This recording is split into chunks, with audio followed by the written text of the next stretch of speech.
Reign of Shadows, Chapter 3.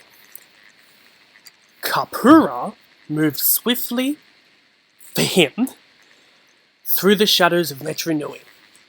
His destination was the outskirts of Gar Metru, specifically a portion of the archives underneath that spot. The sign carved into the wall outside his shelter had told him where to go, and even who was to meet him there, but not the most important answer. Why? Cautiously, he peered around the corner of a building. The way seemed clear. Rakshi stood guard over most entrances to the archives, but not this one. It led to a section of the vast museum that had been deemed unsafe decades ago and abandoned. Even when Matoran and Toa retreated below in the days right after Makuta's takeover of the universe, they had avoided this region. He slipped across the street, and with great effort, raised the hatch. It let out a shrill cry he was sure every Rakshi in the city could hear.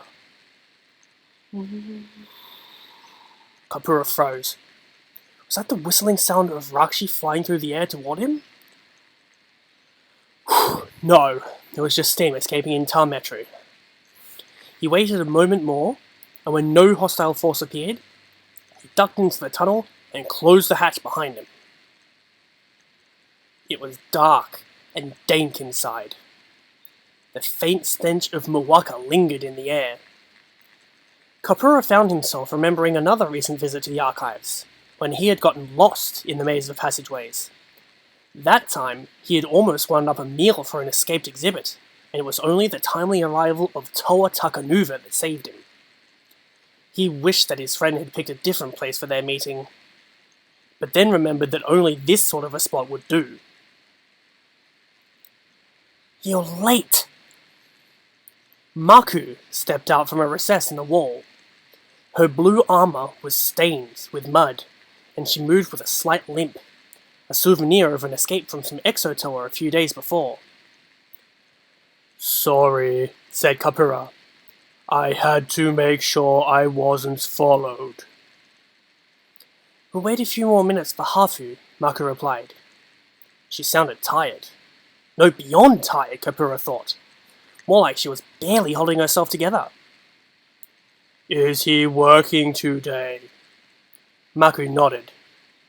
Kapura frowned. All of the Matoran carvers had been put to work carving statues of Makuta for placement all around the city. The order hadn't come from their new Great Spirit, but rather from the new Turaga of Metru Nui. Arkmu. No, he wasn't a true Turaga. He had never been a Toa after all, which was a prerequisite.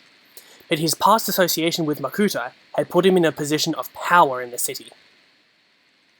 We should have killed that lousy traitor long ago, Maku muttered.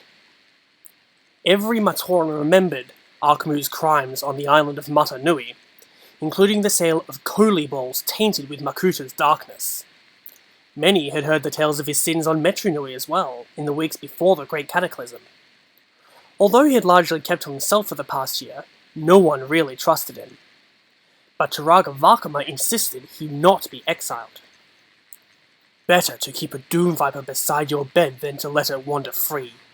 At least then you will know from which direction its strike will come. The hatch opened again with a screech. A shaft of dirty light pierced the gloom of the archives. Maku and Kapura instinctively hid until the light was gone. Then they heard the reassuring sound of Hafu's voice, saying, Anyone remember why we wanted to come back to this city?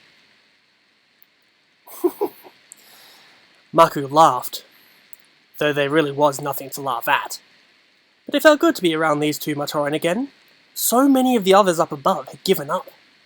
Rakshi and Exotoa were everywhere, and the only Toa visible were the Toa Haga, who seemed oblivious to everything going on around them. When questioned, they insisted that Makuta Pterodax had been defeated, and all was well on Metru Nui. Worse, one could tell they really believed this delusion. What's the situation? Asked Hafu. You know that symbol is only supposed to be used in an emergency. This is an emergency, Maku assured him. She had taken a great risk drawing the help symbol, a crude sketch of a Rakshi, near the homes of her friends. Archimu had forbidden the creation of any unauthorized art. The Matoran turned and headed deeper into the archives. Hafu and Kapura followed. She led them all the way down into the sublevels, moving as if she knew the place as well as Metru. Kapura was completely lost, and he suspected Hafu was too. "In here," Maku said quietly. She beckoned them to follow her into a large chamber that had once housed a particularly nasty specimen of Rahi primate. There was someone else in there now, a toa of water, wounded, stretched out on the stone floor. But it wasn't Gali, or Gaaki, or any other toa Kapura recognized. "Who is she? Where did she come from?" asked Hafu. Suspicion colored his voice. He had seen too many Makuta tricks to believe anything at first glance anymore. "She says her name is Tuyet," said Maku, "and that she's here to help." Hafu had heard the name once. Something to do with Toa Likan, if you recall correctly. But he didn't know the tale. "She doesn't look like she can help herself, let alone us." "You might be surprised," the female Toa said, lifting her head to look at Hafu. "So might a lot of people. Tell me, where is Toa Likan?" "Dead," said Kapura. "Killed by Makuta." Hafu shot him a look. It wasn't smart to share information with strangers like that. "And Toa Nadiki?" Kapura glanced at Hafu and shrugged. Then he turned back to Tuyet. "Dead too. Makuta ate him, I guess." "Look, we're happy to see you and all," said Hafu, "but one toa more or less isn't going to make a difference here.